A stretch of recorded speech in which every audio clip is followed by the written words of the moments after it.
Welcome YouTube, Ultra695 here, bringing you the second of my Redstone creation spotlights. Without further ado, let's see what it is.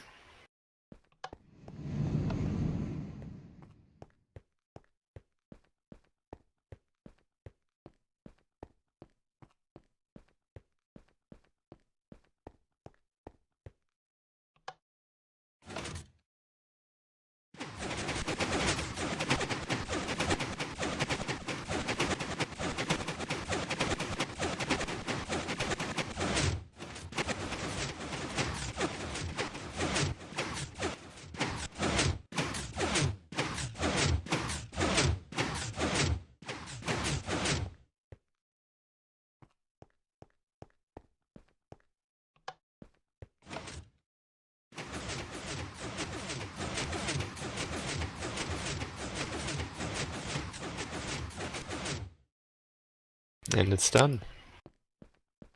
This is in response to a request to make the largest piston door possible. Now, technically the largest piston door you can make is 11 blocks high if you want it to be seamless into the floor and the ceiling. But that has already been made plenty of times. I looked up several videos of that myself. But one thing I noticed about pretty much all of them is that they took an age and a half to open or close. Generally, open takes a very long time because you have to have pistons come down, grab one block, move it up, then all the pistons retract and then come down in a slightly different order. So full 11 block tall doors can take minutes to close or open. I decided that rather than making the tallest door possible, I wanted to make the tallest possible door while retaining a decent speed of opening and closing, and this was the result.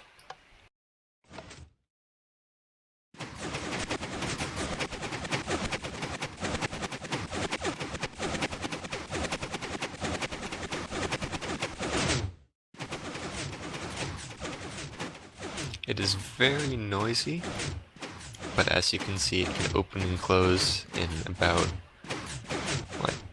I think it opens in about 8 seconds and closes in about 4. And we can just come out here and look at it. There's actually not a ton of wiring, as all of the mechanics are very compact.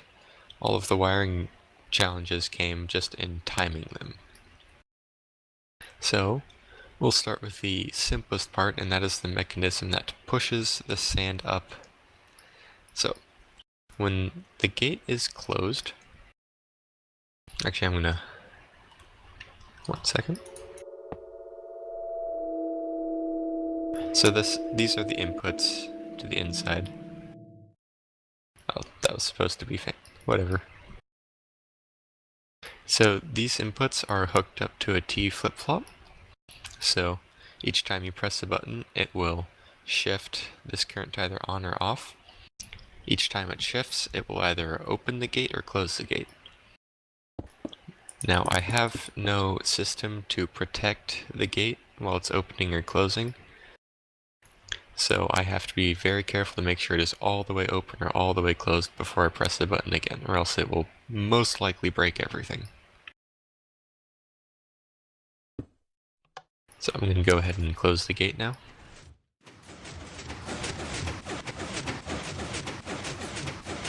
While it may seem that these pistons push down at different times, they are just synchronized, and that is my client rendering poorly.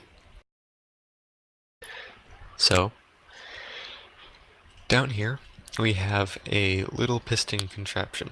When you place two sticky pistons facing each other and you power them in certain ways, you can actually have them move up or down or across in any direction. So what this does is this mechanism times the wire pulses properly to make the pistons push this stack of sand up. When the stack of sand gets here, this is running on a clock while that's going up to push the sand over and push the whole thing up. This uses a sand stacking mechanism. I made this on my own, but the exact same design is used by many other people because it's fairly simple and easy to figure out. I'll just go ahead and demonstrate it.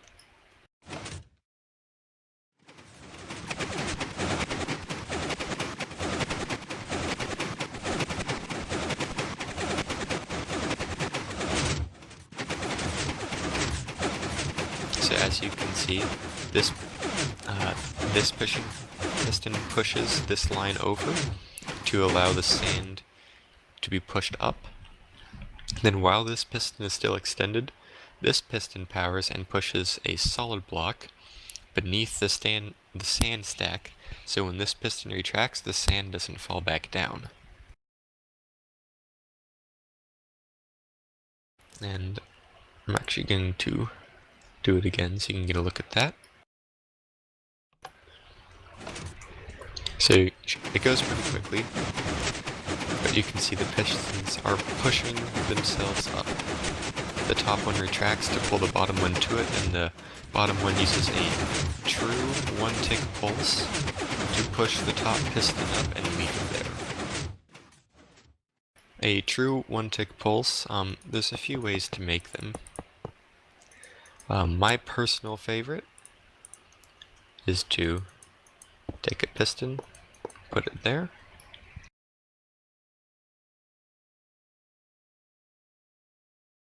it has to be a repeater on this side. It can be either a repeater or dust on that side.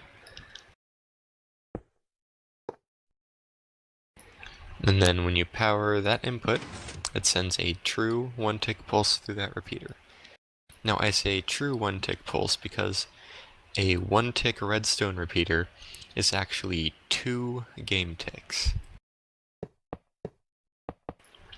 So one redstone tick equals 2 game ticks, and that can prove troubling because this is a fairly common pulsar design. Oops.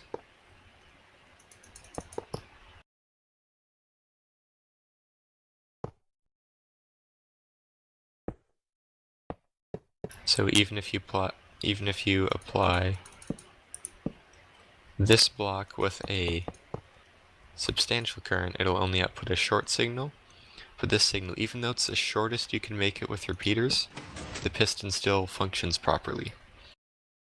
I suppose technically this is a glitch, although it's used for so many features that I highly doubt it will be removed. But the thing about true one-tick pulses is that they can only go through repeaters with a delay of 1. If they go any more than 1 redstone tick of delay, it will extend the pulse. I believe the pulse has a minimum length of half the delay of the repeater, so if you send a pulse through a 4-tick delay, the pulse would be a minimum of 2 redstone ticks long.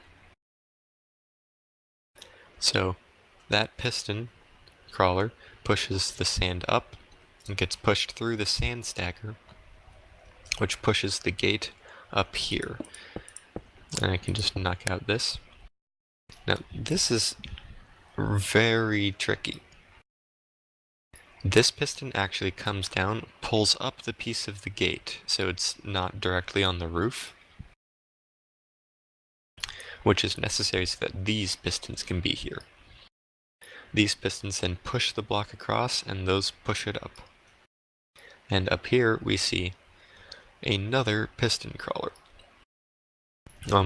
A piston crawler is the only mechanism I could find to push this up and down vertically while not requiring more than 1 block of space horizontally. It took me a long time, and as you can see over here, I went through a bunch of different designs before I ended up on this one. Now, this design is repeatable for as far in that direction as you want to go. It will require slightly different setups of the wiring to make the signal travel far enough in that direction, but that wouldn't be that hard to set up. Now we come over here, this is all bare bones, so you can see the wiring in more detail and how it works. So this gate is closed. This button here opens it.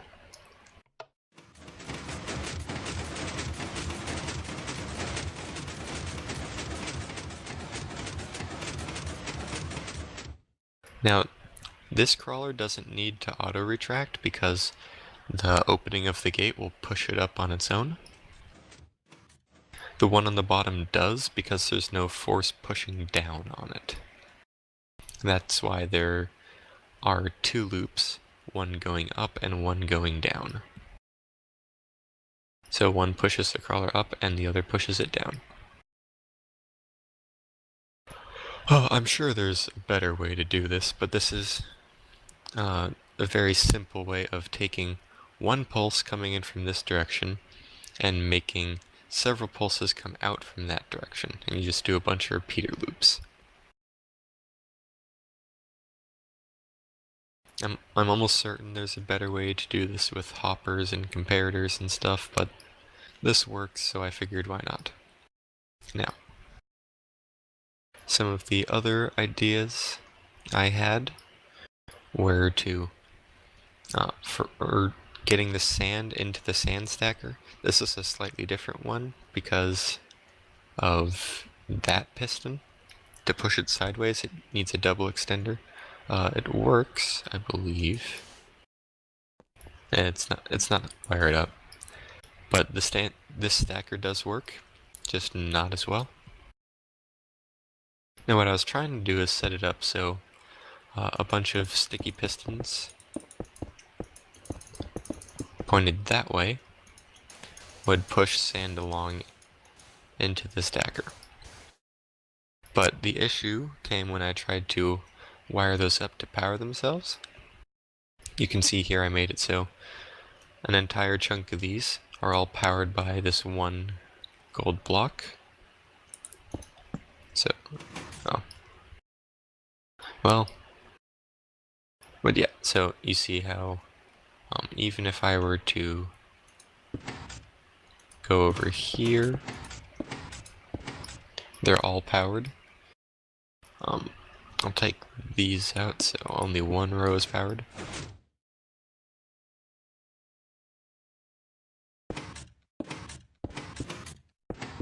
So I had that part figured out, but when it came to timing them, this is the idea I had. It's a piston contraption, I don't know what to call it, but it's just sometimes it outputs the signal and most of the time it doesn't. But here there was no way to put out the true one-tick pulses that I needed to push the pistons.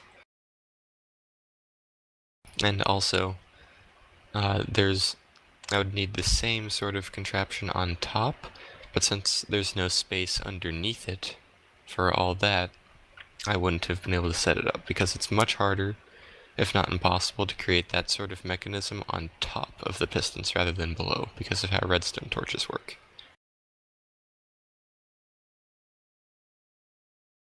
That's pretty much all I have to show. As always, if you like the build, please give the video a rating or subscribe, it really helps me. And as always, if you have something that you want built or you want to see made with redstone, no matter how complex or difficult it may be, drop it in the comments section and I will do my best to make it a reality. Thank you for watching and have an excellent day Minecrafting.